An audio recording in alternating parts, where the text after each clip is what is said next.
De saint Augustin, Sermon 47, le troupeau du Seigneur, suite. Mon serviteur David les fera paître, lui-même les fera paître et sera leur pasteur, et moi qui suis le Seigneur, je serai leur Dieu. Soyez attentifs, mes frères, voyez ici l'unité de la divinité et la distinction des personnes. Et gardons-nous de confondre le Fils avec le Père ou le Père avec le Fils. Il a dit, lui-même les fera paître.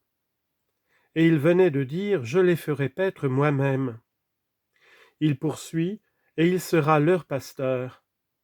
Pour moi, le Seigneur, je serai leur pasteur. Expliquez-nous ceci, Seigneur, que personne ne trouble l'eau, et buvons limpide ce qui coule d'une source limpide.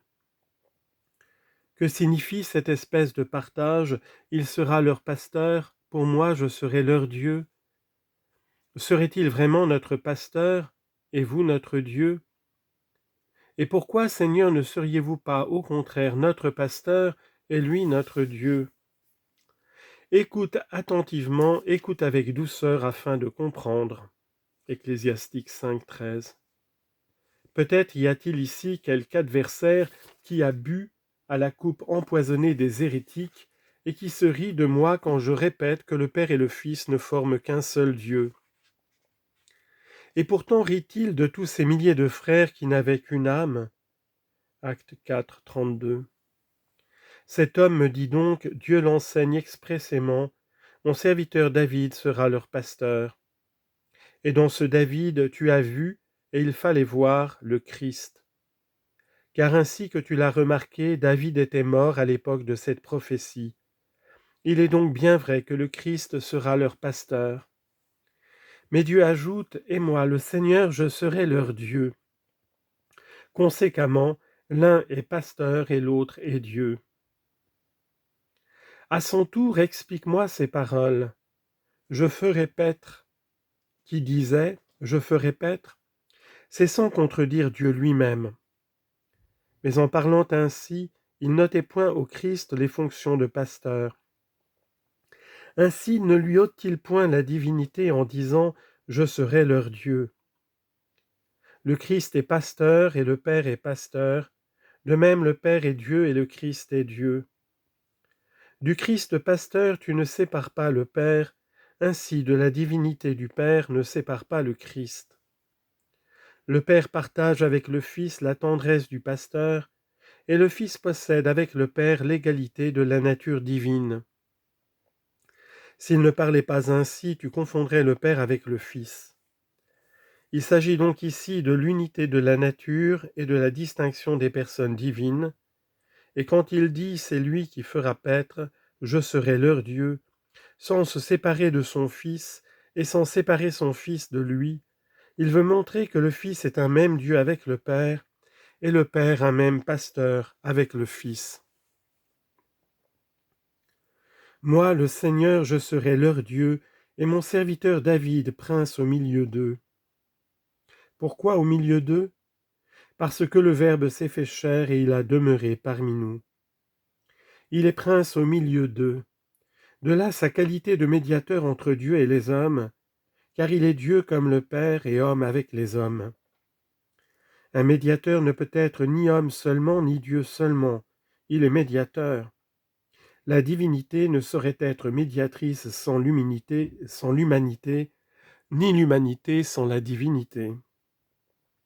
Entre la pure divinité et l'humanité pure convient comme médiatrice la divinité humanisée et l'humanité divinisée dans la personne du Christ. Et mon serviteur David sera prince au milieu d'eux, moi le Seigneur j'ai parlé. Moi le Seigneur, et non pas je ne sais quel hérétique. Et je ferai pour eux un testament de paix. Il le fera par le ministère de celui qui a dit « Je vous donne ma paix, je vous laisse ma paix ». Jean 14, 27. Ainsi, le testament de notre Père est un testament de paix. Qu'on divise entre les héritiers ordinaires les patrimoines communs. L'héritage de la paix ne saurait se diviser.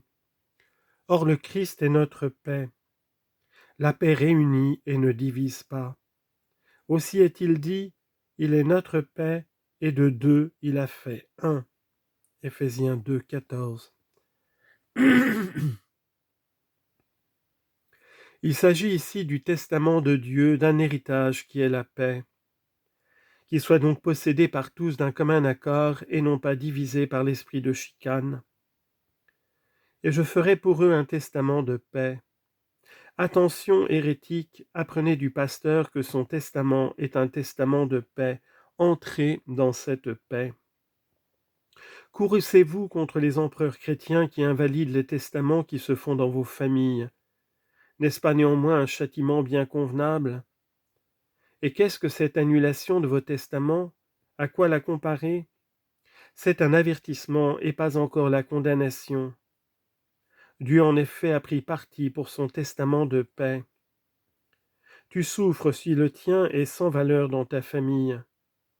Néanmoins, tu dois mourir et tu ignoreras ensuite ce qui se fera dans ta famille. En ce jour est-il écrit, périront toutes ses pensées. Psaume 94, verset 44. Et il ne connaîtra plus sa demeure. Psaume 102, verset 16. Ainsi tu ignoreras après ta mort ce qui se passera dans ta maison, et tu souffres néanmoins que ton testament n'y soit pas observé. Pour faire observer le sien, le Christ est sorti du tombeau et il veille du haut du ciel. Ah, que ton chagrin te réveille et que ta peine serve à te corriger. Pour redresser un bâton, on l'approche du feu. Que la douleur serve également à te redresser. Cette douleur est loin d'être encore la flamme éternelle. Elle est comme la chaleur du foyer qui doit faire disparaître les tortuosités de ton cœur, t'avertir et te corriger.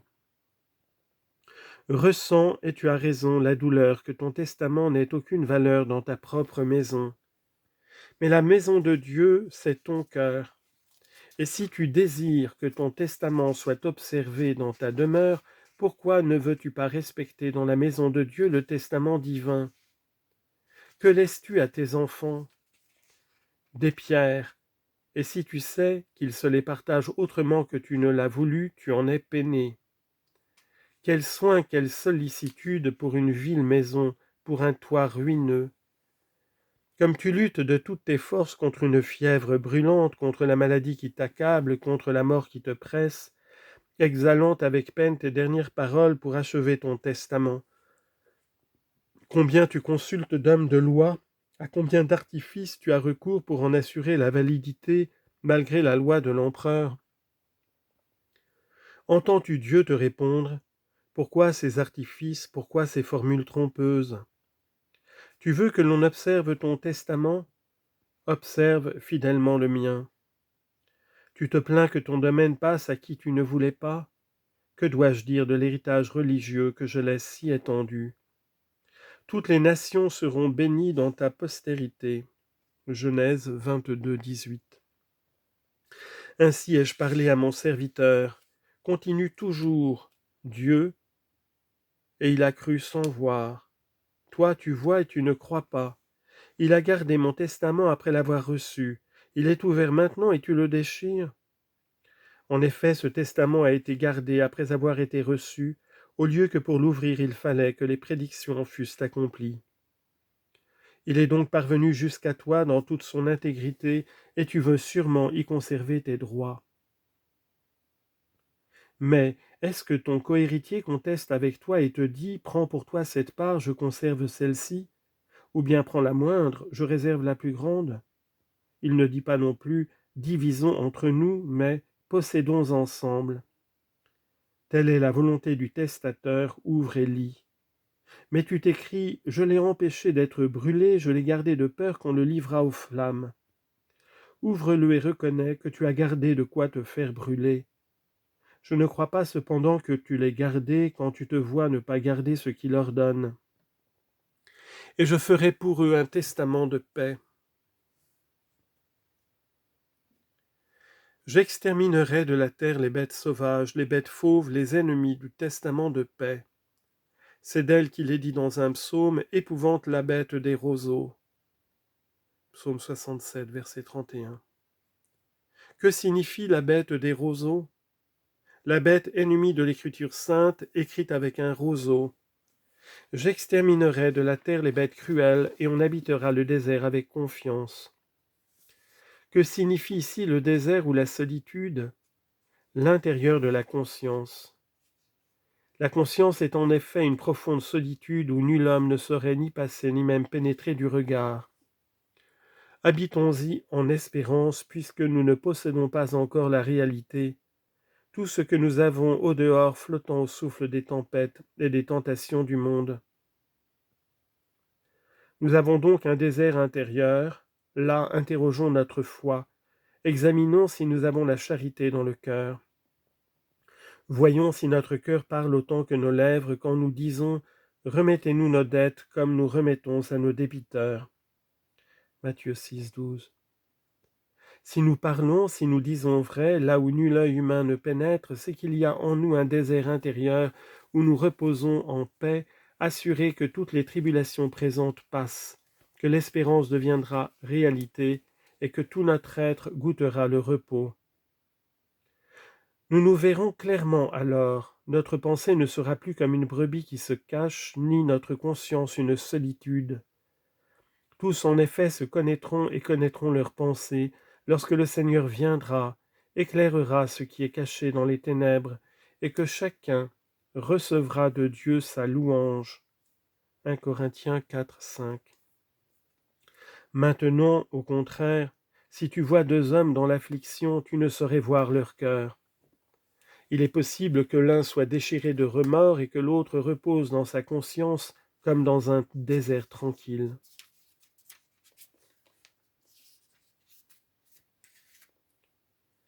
Ils habiteront le désert avec espérance et goûteront le sommeil, c'est-à-dire le plein repos que laisseront les sens, étrangers à tous les bruits du monde.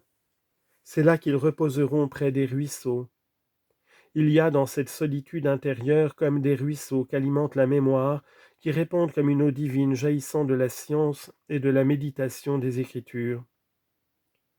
Si en effet ce qu'on a lu et entendu on le confie à la mémoire dans toute sa pureté et sa sainteté, lorsqu'ensuite on cherche à reposer dans la solitude intérieure, en d'autres termes dans la paix d'une bonne conscience, on sent comme jaillir des profondeurs de l'âme et couler en quelque sorte le souvenir de la parole de Dieu.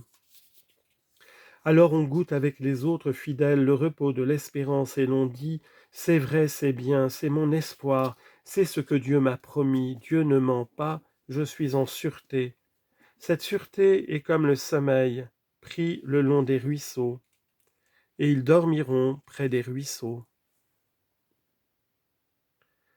Et je leur donnerai ma bénédiction autour de ma colline.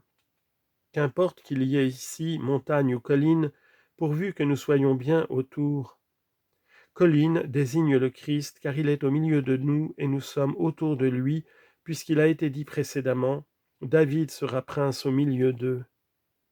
Et parce qu'il est prince, il est appelé colline, douce colline, qui n'est ni âpre ni difficile à monter, pourvu qu'on n'ait pas la démarche fière.